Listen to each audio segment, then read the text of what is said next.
For Christmas, 46.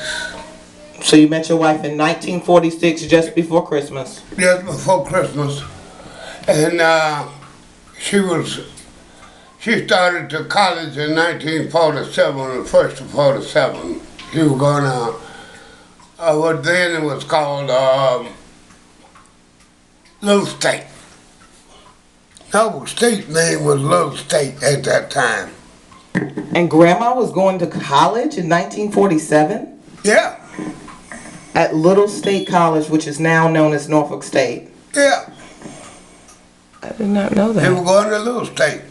What was her major? First I know for sure she was in general education. I'm not definitely sure about the Her studies. uh-huh. And how did you know she was the one? I mean, did you date? When I first met her, I just come back from Greenland, up in Newfoundland. And I've been to Halifax, Nova Scotia for 30 days. And we came back in just for Christmas of 47. And I met her with a friend of mine. And we went out to dinner and had dinner and a movie. And from there I carried her home, walked her home. And I didn't see her no more for about 4 months. And the next time we came back in port, we went back to sea. We came back in port. I was there for 3 weeks. And we went out for those 3 weeks constantly, almost every day. And I would walk her home from college. I found out where the college was located. Mm-hmm. And I would come walk her home from college. Her mother was very strict. She didn't like sailors.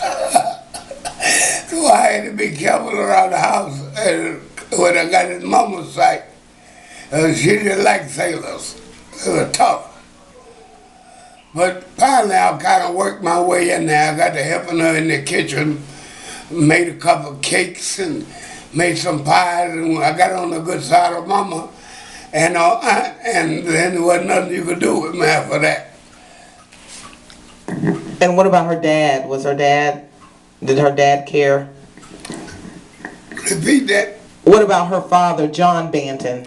Oh, he was good. We wound up buddies. He was a good man. He worked Norfolk General Hospital. He was a fireman there for keeping up the heat and the hot water. Okay, so how old was Grandma at this point? How old were y'all when y'all got married? Oh, I was about 22 and my wife was about 20. She was about 20. What year did so when did you ask her to marry you? Tell us about that, when you asked her to marry you. Oh, I asked her to marry me in 1948. And I went on a 6-month cruise. And when I came back off of that 6-month cruise, we got married. I had a rough life just ahead of meeting her. I was in the street getting locked up, fighting, and we had a mess going on. I got to be one of the bullies of Church Street. I had a gang of 9 men, and you couldn't put your hands on me. If you touched me, they would beat you half to death. So I was in the rough side. I got a lot of trouble with the civil authorities, with the Navy, with the commanding officer of the ship. And I was warned if I got in more trouble, they were going to kick me out of the service. And that's why I made a change. And that changed me. I started going to church.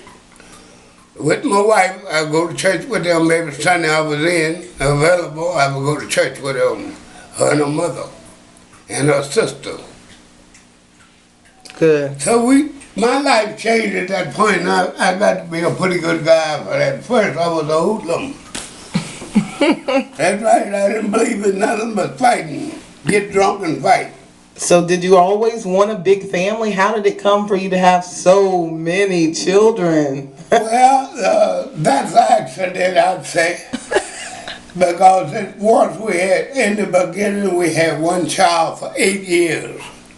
And then it looked like the roof fell in. Every time I touched her, she was pregnant.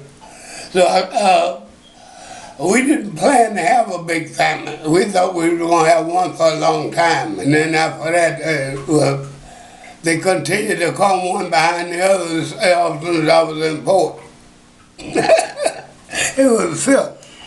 It was something that we did not plan for. But she didn't mind the children. She loved them. And me being from a sharecropper in life in the beginning, I had made a big change and I saw many different things I wanted to do. I saw things I wanted my children to do that I was unable to do. And I had made a big change and I kept a good job. That's good. Yes, as a provider you were. So what do you think that God's purpose was for your life? What do you think God had for you? Well, right now, I look back, as you might well say, from where you came and to where I am now. If it don't be for the Lord, I don't think I would have made it. So my change in life was due to the fact that God had stepped in, but I was doing nothing but getting drunk and, running the street. And when I changed, I started going to church every Sunday. I didn't miss. And I carried the children to church every Sunday. Mm-hmm. After I retired, I was working construction. I wasn't here every day then to take them to church. But she kept them in church. Regardless of where I was at, they went to church. Mm-hmm. She was definitely a church lover. Yes. She was served a lot in the church. That was wonderful. God means so much to the world and to the people that need to turn to Him a lot earlier than I did. I think if I'd have turned earlier, I would have advanced a lot further in life. Okay, and what has been your biggest accomplishment? What has been your greatest accomplishment? My greatest accomplishment was able to send the kids to school, make sure they all got an education, and I kept them. As a father, I did the best I could. My mother done good, and it was just outstanding the way we raised them. They came along and done good. All the boys went in the service. All three of them been in the service. John was a Marine, Carl and Don went in the Army. Nobody went in the Navy.